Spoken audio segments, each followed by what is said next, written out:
You've probably heard of Louise Hay, right? She's like the grandmother of self-help, the queen of positive thinking. But here's the thing. Her ideas aren't just feel-good fluff. They're powerful tools that have helped millions of people turn their lives around. Today, we're diving into Louise's world, and I'm going to share with you her 5 amazingly simple steps that could totally change your life. These aren't complicated techniques or hard-to-follow rules. Nope, these are easy, everyday practices that anyone can do. And the best part? They really work. Now, you might be thinking, oh great, another self-help video promising the moon. But stick with me here. These aren't empty promises. These are tried and true methods that have helped people overcome depression, build better relationships, and even improve their health.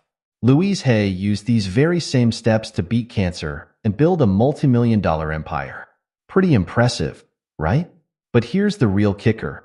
If you don't give these steps a shot, you might be missing out on some serious life-changing stuff. Imagine waking up every day feeling excited and happy instead of dreading what's ahead. Picture yourself handling problems with ease instead of stress and worry. That's what's possible when you apply Louise's wisdom to your life. In this video, we're going to break down each of Louise Hay's 5 steps. I'll explain what they are, why they work, and most importantly, how you can start using them right away. No fancy equipment needed, no special skills required. Just you, your mind, and a willingness to try something new. And don't worry, I've got a super simple exercise for you to try at the end. It's so easy, you can do it right in your living room.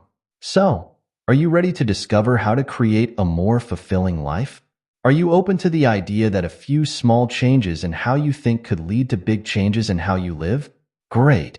Let's dive into Louise Hay's incredible 5-step system for transforming your life. Before we jump into the steps, let's talk a bit about the amazing woman who created them. Louise Hay wasn't always a spiritual guru or a self-help superstar. In fact, her early life was pretty tough. Born in 1926, Louise faced a lot of challenges growing up. She dealt with abuse, dropped out of high school, and became a single mom in her teens. Life wasn't easy for her, to say the least. But here's where it gets interesting. Instead of letting these hardships break her, Louise used them as stepping stones to something greater. In her 40s, she discovered the power of positive thinking and spirituality. She started studying different spiritual ideas and realized that our thoughts have a huge impact on our lives. Then, in 1977, Louise was diagnosed with cancer. Instead of giving up, she saw this as a chance to put her newfound beliefs to the test.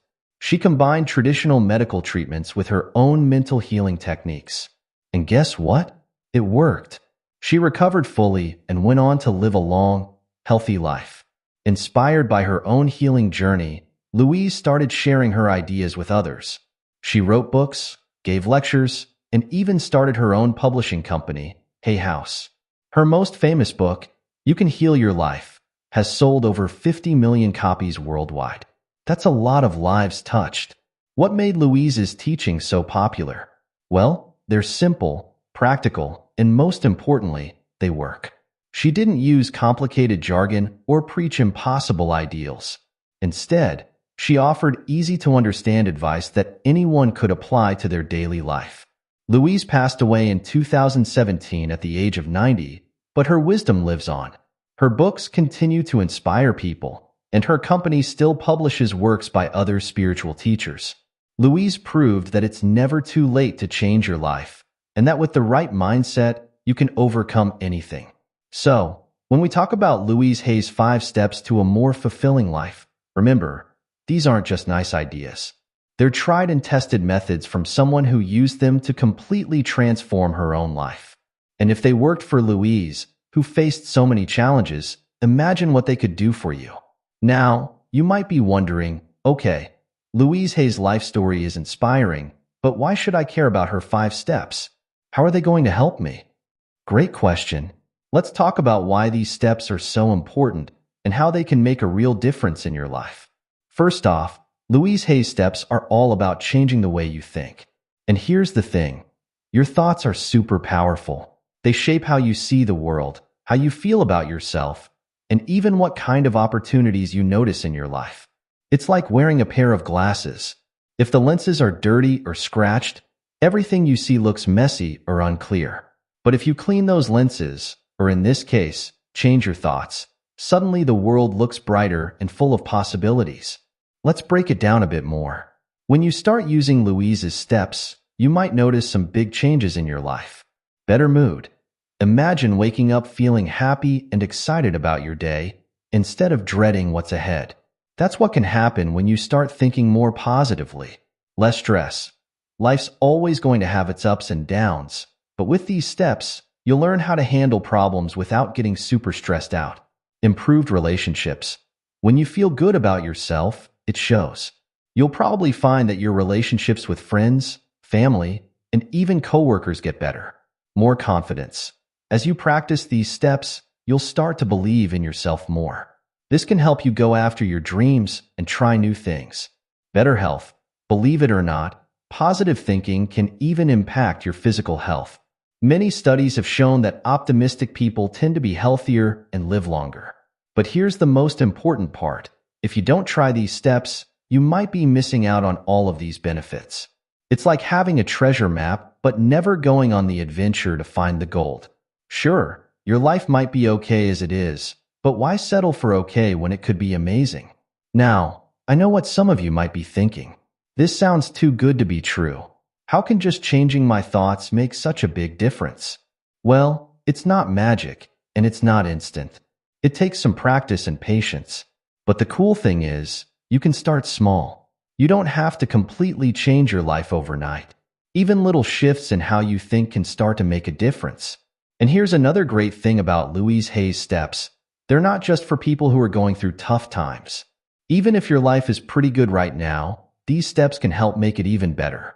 They can help you appreciate the good things more, deal with everyday annoyances more easily, and maybe even discover new opportunities you hadn't noticed before. So, are you ready to give it a try? Are you willing to spend a little time each day working on your thoughts to see how it might change your life? Remember, you've got nothing to lose by trying, and potentially a whole lot to gain. In the next sections, we'll dive into each of Louise Hay's 5 steps, and I'll show you exactly how to put them into practice. Get ready. Your journey to a more fulfilling life starts now. Let's kick things off with the first and maybe most important step in Louise Hay's system: loving yourself unconditionally. Now, I know what you might be thinking. Love myself? That sounds cheesy. Or maybe you're thinking, but I've made mistakes. How can I love myself? Well, stick with me here, because this step is a real game changer.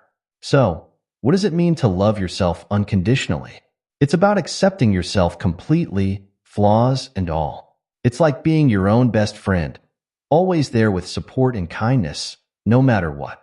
Louise Hay believed that many of our problems come from not loving ourselves enough.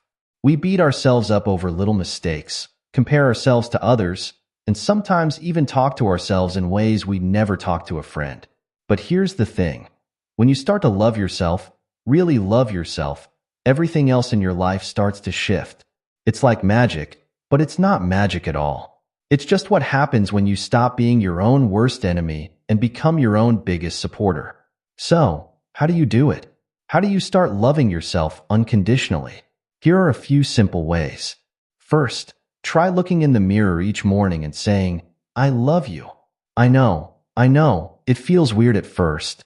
You might even laugh or roll your eyes. But stick with it. Say it like you mean it, even if you don't quite believe it yet. Over time, it'll start to feel more natural, and you'll start to believe it. Next, start paying attention to how you talk to yourself in your head. When you make a mistake, do you call yourself names or put yourself down? Try to catch those negative thoughts and replace them with kinder ones. Instead of, "I'm so stupid," try, "I'm learning and growing every day." Another great way to practice self-love is to take care of yourself. This can be as simple as taking a relaxing bath, going for a walk in nature, or treating yourself to your favorite healthy meal. When you take care of yourself, you're sending a message that you're worth taking care of. Now, let's talk about a real-life example. Sarah, a friend of mine, always struggled with her weight. She tried diet after diet, but nothing seemed to work. Why? Because every time she slipped up, she'd beat herself up about it, feel terrible, and then comfort eat to feel better. It was a vicious cycle. Then Sarah learned about Louise Hay's idea of self-love. She started being kinder to herself. Instead of criticizing her body, she started appreciating it for all it could do.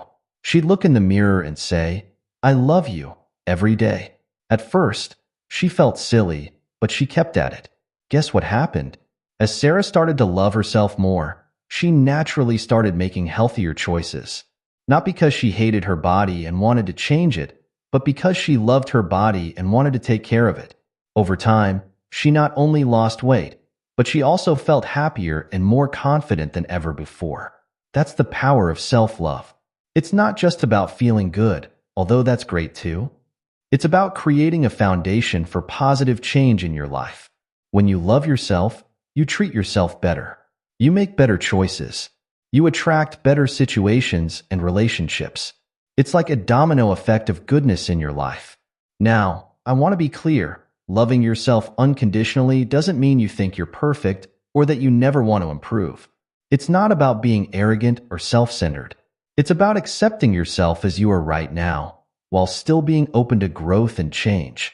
It's about being kind to yourself along the journey, instead of constantly criticizing yourself for not being there yet. Remember, this step takes practice.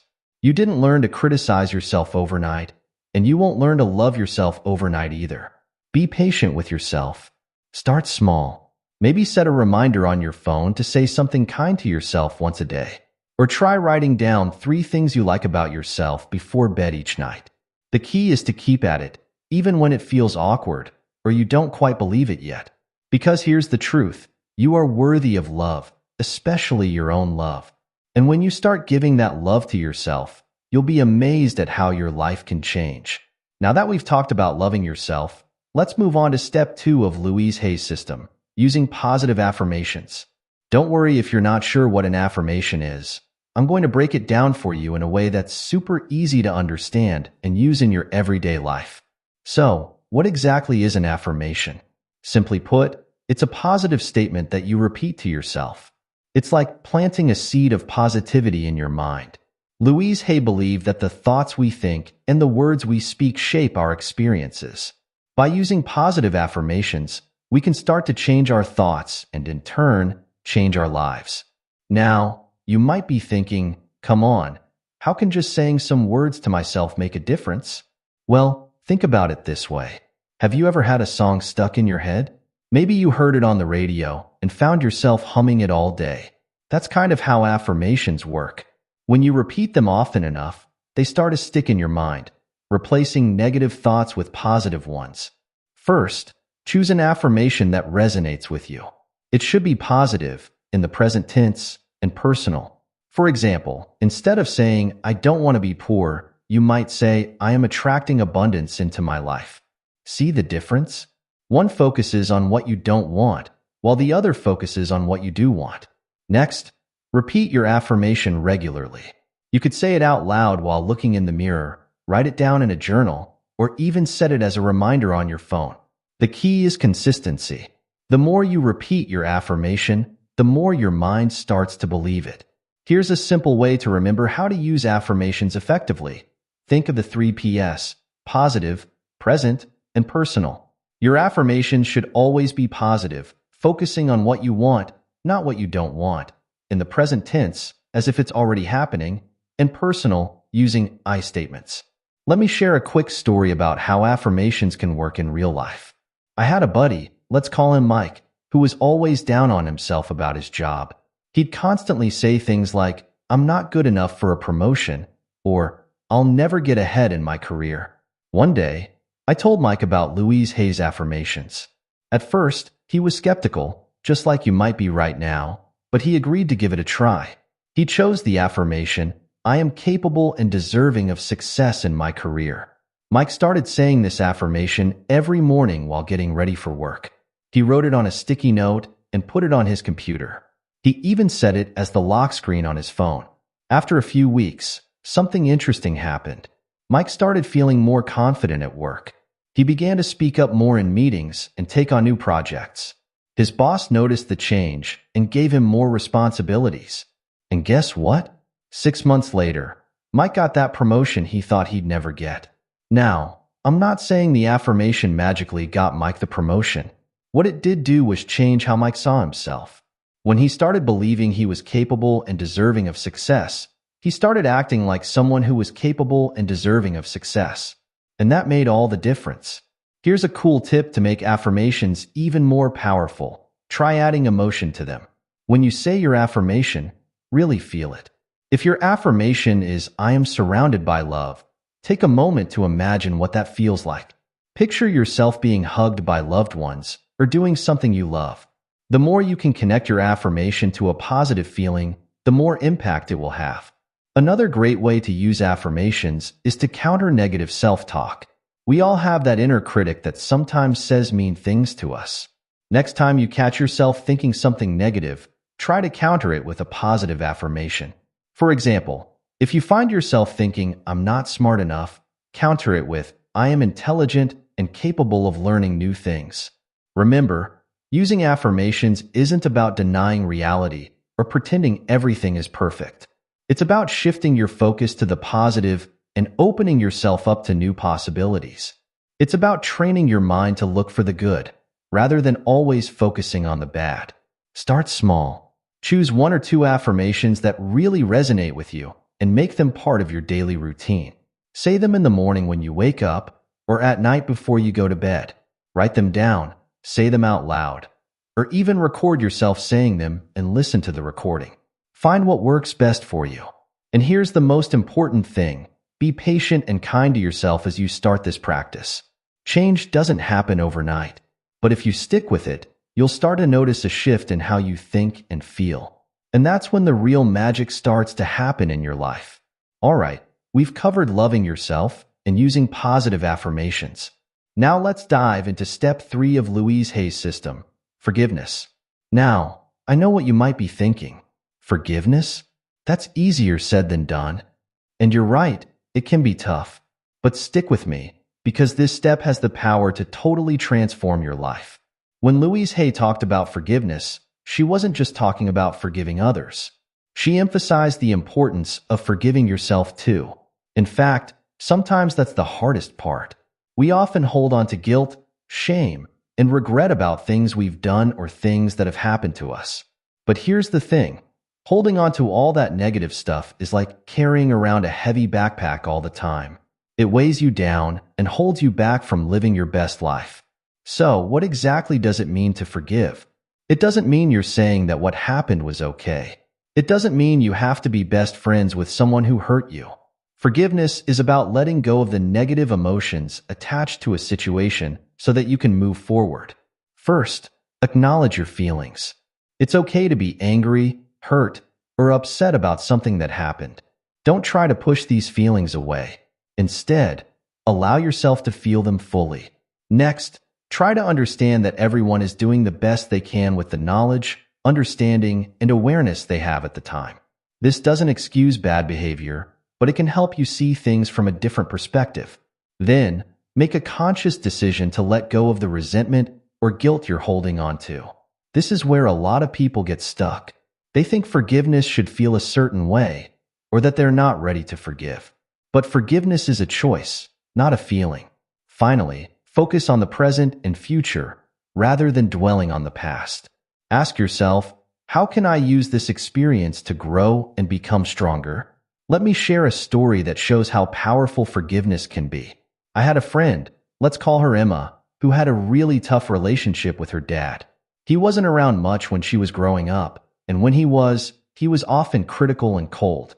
Emma carried a lot of anger and heard about this for years. One day, Emma learned about Louise Hay's ideas on forgiveness. At first, she was resistant. Why should I forgive him?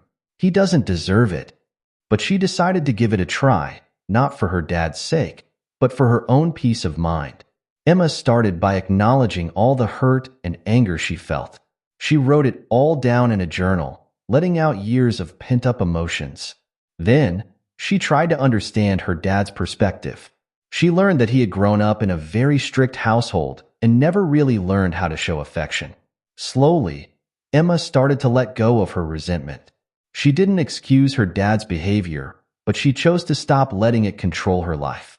She even started using affirmations like, "I release the past and am free to move forward with love." The change in Emma was remarkable. She seemed lighter, happier. Her relationships improved, even her relationship with her dad. By letting go of the past, she was able to create a better present and future for herself. Now, I want to be clear, forgiveness doesn't always mean reconciliation. In some cases, especially where abuse is involved, maintaining distance might be the healthiest choice. Forgiveness is about freeing yourself, not about letting someone else off the hook. One powerful way to practice forgiveness is through a simple exercise Louise Hay often recommended. At the end of each day, say to yourself, "I forgive everyone in my past for all perceived wrongs. I release them with love." Then say, "I forgive myself for all perceived wrongs. I release myself with love." This daily practice can help you let go of small grudges before they build up into big resentments. Remember, forgiveness is a process. It's not something that happens overnight. Be patient with yourself. Some things might be easier to forgive than others, and that's okay. The important thing is to make forgiveness a regular part of your life. Here's a helpful tip. If you're struggling to forgive someone, try focusing on forgiving the action rather than the person. For example, instead of trying to forgive your friend for lying to you, try to forgive the act of lying. This can sometimes make forgiveness feel more manageable. Also, don't forget about forgiving yourself. We're often our own harshest critics. Practice self-forgiveness by treating yourself with the same kindness and understanding you'd offer a good friend. Forgiveness doesn't change the past, but it does change your experience of the present and your outlook on the future. It's like cleaning the windshield of your car. Suddenly, everything looks clearer and brighter. You can see where you're going instead of being stuck looking at old smudges and cracks. By practicing forgiveness, you're not doing anyone else a favor. You're setting yourself free. You're choosing to let go of the heavy burden of resentment, anger, and guilt. And when you do that, you make room for more positive experiences in your life. You open yourself up to more love, more joy, and more peace. So, are you ready to give forgiveness a try? Remember, it's a journey, not a destination. Take it one step at a time. Be patient with yourself, and watch how it starts to change your life for the better. Now that we've covered self-love, affirmations, and forgiveness, let's move on to step 4 of Louise Hay's system, practicing gratitude. This step might seem simple, but don't underestimate its power.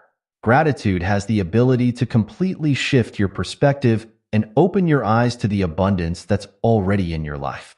So, what exactly is gratitude?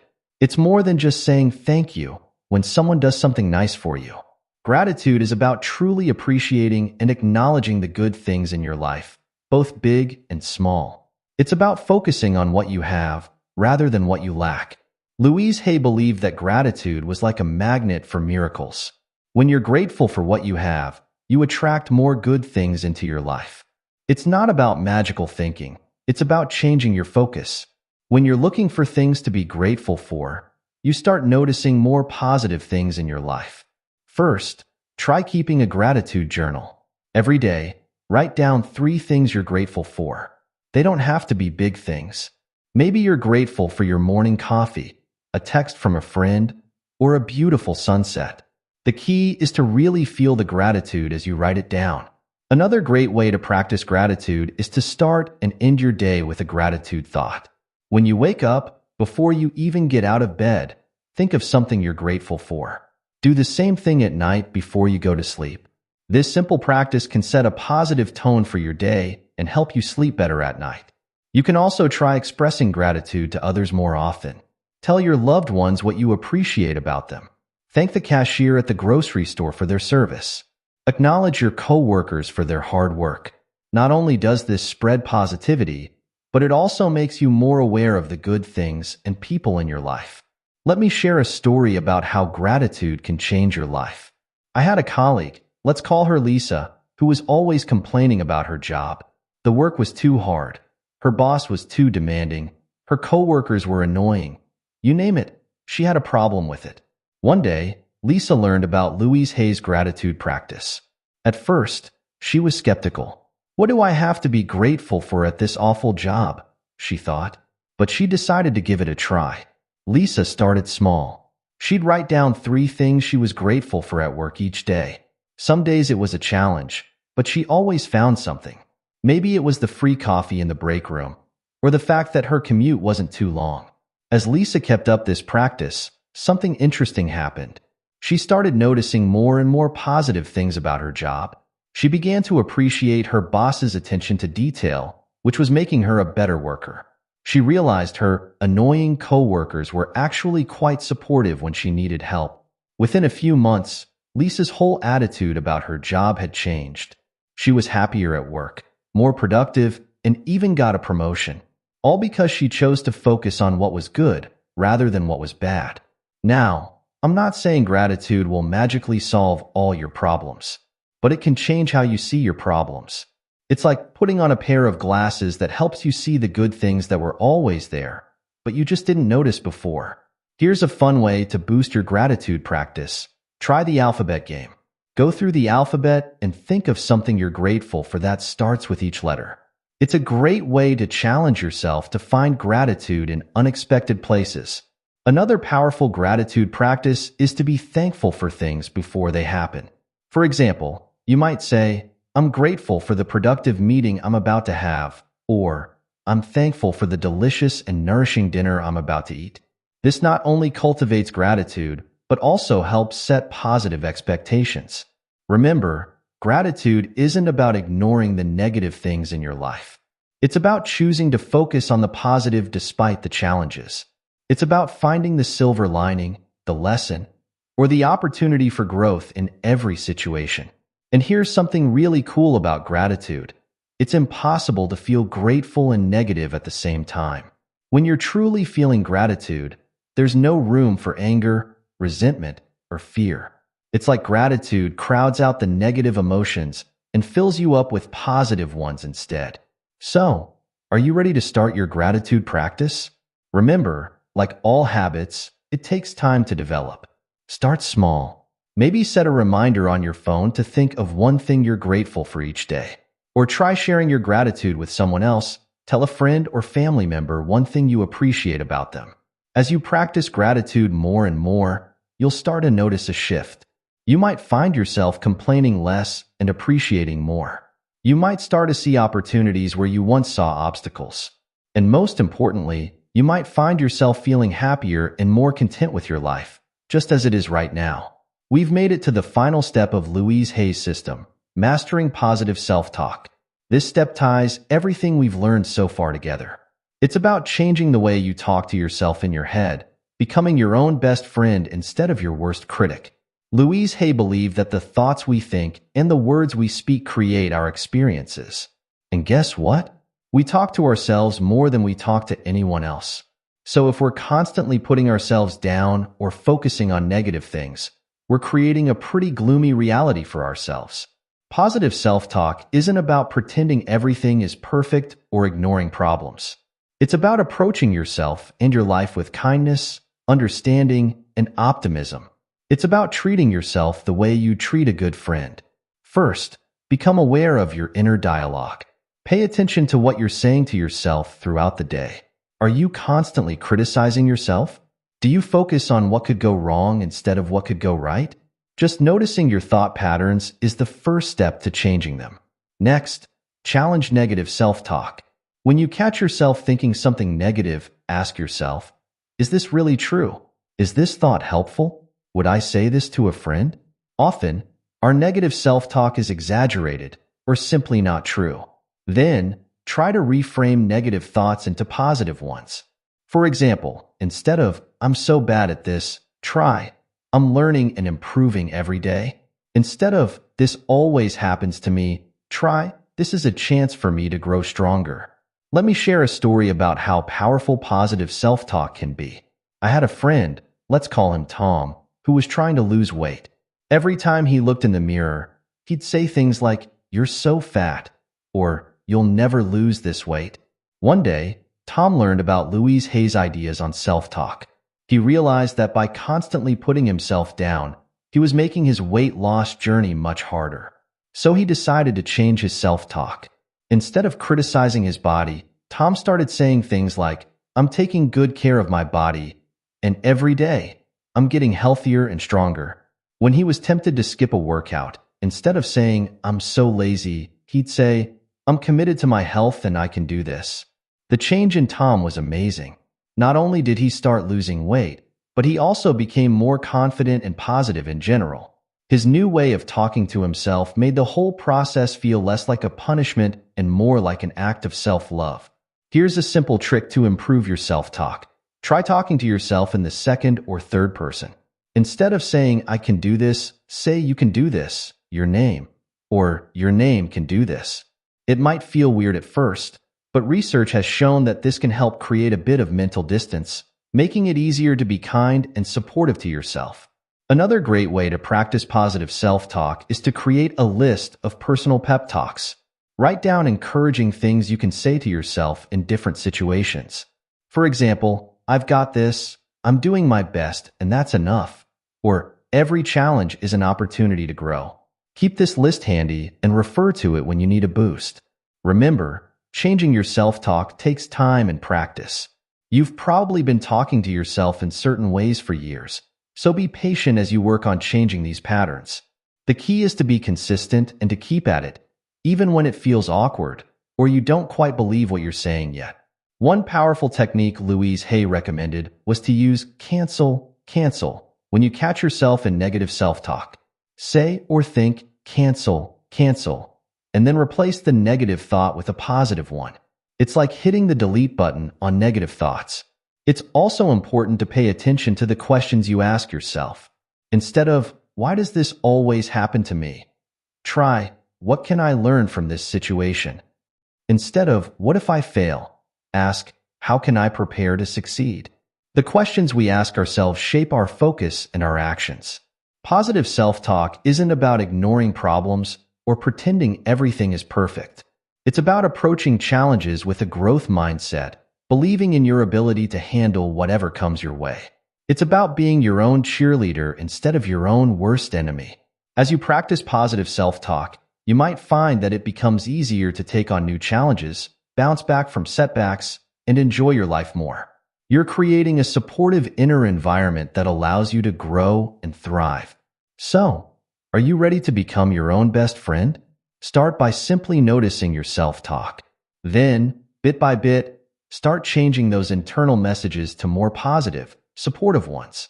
Remember, you're with yourself 24/7. Why not make that relationship the best it can be? We've covered a lot of ground in exploring Louise Hay's 5 steps to a more fulfilling life. From learning to love yourself unconditionally to mastering positive self-talk, each step builds on the others to create a powerful system for personal growth and happiness. Love yourself unconditionally. Accept and appreciate yourself, flaws and all. Use positive affirmations. Plant seeds of positivity in your mind with carefully chosen statements. Practice forgiveness. Let go of resentment and guilt to free yourself from the past. Cultivate gratitude. Focus on and appreciate the good things in your life. Master positive self-talk. Become your own best friend and biggest supporter. Now, you might be thinking, this all sounds great, but can it really make a difference in my life? The answer is a resounding yes. But here's the catch. It's not enough to just know about these steps. The magic happens when you start putting them into practice in your daily life. Remember, change doesn't happen overnight. It's okay to start small. Maybe begin with just one step that resonates with you the most. Practice it consistently for a week or two, then add another step. Before you know it, you'll be incorporating all 5 steps into your life naturally. As you embark on this journey, be patient and kind to yourself. Some days will be easier than others. You might have setbacks or moments of doubt. That's all part of the process. The key is to keep going, to keep choosing love, positivity, forgiveness, gratitude, and kindness, especially towards yourself. Think of these steps as tools in your personal growth toolkit. They're always there when you need them. Having a bad day? Try some positive affirmations. Feeling stuck in the past?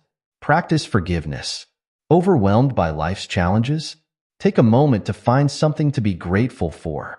Remember, The goal isn't perfection, it's progress. It's about creating a life that feels good on the inside, not one that just looks good on the outside. It's about waking up each day feeling a little bit better, a little more excited about life, a little more at peace with yourself and the world around you. Louise Hay's wisdom has helped millions of people around the world create more fulfilling lives. Now it's your turn. You have the tools. You have the power. You are worthy of a life filled with love, joy, and peace. So, what do you say? Are you ready to take the first step towards a more fulfilling life? Remember, every journey begins with a single step. Your step might be looking in the mirror and saying, I love you. It might be writing down 3 things you're grateful for. It might be forgiving someone who hurt you in the past. Whatever it is, know that you're not alone on this journey. Every person who has ever tried to improve their life has started right where you are now. As you go forward, keep Louise Hay's words in mind. You have the power to heal your life, and you need to know that. We think so often that we are helpless, but we're not. We always have the power of our minds. Claim and consciously use your power. Here's to your journey towards a more fulfilling life. You've got this.